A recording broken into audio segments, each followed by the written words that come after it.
17 yaşında Avropa çempionu, 19 yaşında isə dünya çempionu oldu. Bir çox futbolçunun illərlə arzuladığı uğurları o, hələ 20 yaşına çatmamış qazandı. Söhbət Lamine Yamal'dan gedir. Lamine Yamal dünyaya gələndə anasının cəmi 16 yaşı var idi. Atası isə ailəsini dolandırmaq üçün müxtəlif işlərdə çalışırdı. Barselona yaxınlığında böyüyən Yamal'ın ailəsinin maddi imkanları məhdud olsa da, valideynləri onun futbola olan sevgisini hər zaman dəstəklədi.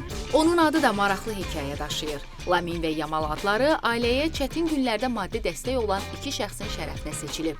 Tam adı Lamine Yamal Nasraoui Ebana olsa da, bütün dünya onu Lamine Yamal kimi tanıyır. Yamal futbola La Torreta klubunda başladı. Daha sonra 7 yaşında Barselona'nın La Masia Akademiyasına qəbul olundu.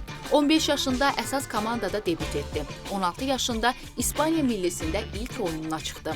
17 yaşında Avro 2024-ün qalibi oldu və turnirin ən yaxşı gənc futbolçusu seçildi.